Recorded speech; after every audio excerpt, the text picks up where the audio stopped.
Hello friends, എല്ലാവർക്കും നമസ്കാരം. ഗൗരി ശങ്കർ എന്ന് പറയുന്ന സീരിയലിന്റെ നാളത്തെ പ്രമോ പുറത്തു നിൽക്കുകയാണ്. ഈ പ്രമോക്കകത്ത് നമുക്ക് കാണാൻ സാധിച്ചിരിക്കുന്നത് ഇന്ന് ആരതിയുടെ കൈ മുറിഞ്ഞുകൊണ്ട് ഗൗരിയാണെങ്കിൽ ആരതിനെ ഹോസ്പിറ്റലിൽ എത്തിക്കുകയായിരുന്നു. ആ ഒരു സമയത്ത് ഹോസ്പിറ്റലിൽ വെച്ച് തൻ്റെ കൂടെ പഠിച്ച സുഹൃത്തിനെ കാണുകയാണ്. പുള്ളിയാണ് ഇപ്പോൾ ഡോക്ടറായിട്ട് വന്നിരിക്കുന്നത്. അതിനുശേഷം ആരതിയും നമ്മൾ ഗൗരിയും കൂടെ പുറത്തോട്ട് പോവുകയാണ്. ആ ഒരു സമയത്ത് ഗൗരി ആരതിയോടായിട്ട് ചോദിക്കുന്നത്, ആ ഡോക്ടർക്ക് നിന്നെ എന്തോ ഒരു നോട്ടം ഉണ്ടായിരുന്നല്ലോ, നാളെ അതുകൊണ്ടല്ലേ വീണ്ടും കാണണ്ടെന്ന് പറഞ്ഞതെന്ന് പറയുകയാണ്. ഈ ഒരു സമയത്താണെങ്കിൽ ആ ഡോക്ടറിനെ വീണ്ടും വഴി വെച്ച് ഗൗരി ആരതിയും കാണുകയാണ്. ഇതും ഈ ഒരു സമയത്ത് തന്നെ ഓപ്പോസിറ്റ് നമ്മുടെ ശങ്കരനും വരികയാണ്. ശങ്കരൻ ഓടിപ്പാഞ്ഞ് വരികയാണ് കേട്ടോ. എന്തോ അതായത് ഗൗരിയുടെ ഏതോ കാമുകനെ കണ്ടുപിടിച്ച സന്തോഷത്തിലാണ് ശങ്കരന്റെ വരെ. എന്നിട്ട് ശങ്കരൻ പൊട്ടിത്തെറിച്ചുകൊണ്ട് പറയണം, നീ ഇത്തരക്കാരിയാണെന്ന് ഞാൻ വിചാരിച്ചിട്ടെന്ന് പറയാണ്.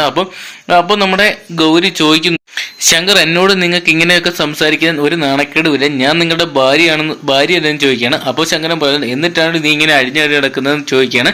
അങ്ങനെ പൊട്ടിത്തെറിച്ചിരിക്കുന്ന ശങ്കരനെയാണ് നമുക്ക് കാണാൻ സാധിക്കുക. എന്തൊക്കെയാണ് നാളത്തെ എപ്പിസോഡിൽ തീപാറുന്ന നിമിഷങ്ങൾ തന്നെ നമുക്ക് കാണാൻ സാധിക്കും, പ്രതീക്ഷിക്കുക. അപ്പം ഗൗരി ശങ്കർ എന്ന ഒരു സീരിയലിന്റെ നാളത്തെ കിട്ടുന്ന എപ്പിസോഡ് പ്രമോ റിവ്യൂസ് നിങ്ങൾക്ക് ആദ്യം തന്നെ അറിയുന്നുണ്ടെങ്കിൽ ഇപ്പോൾ തന്നെ ചാനൽ സബ്സ്ക്രൈബ് ചെയ്ത് നോക്കുക.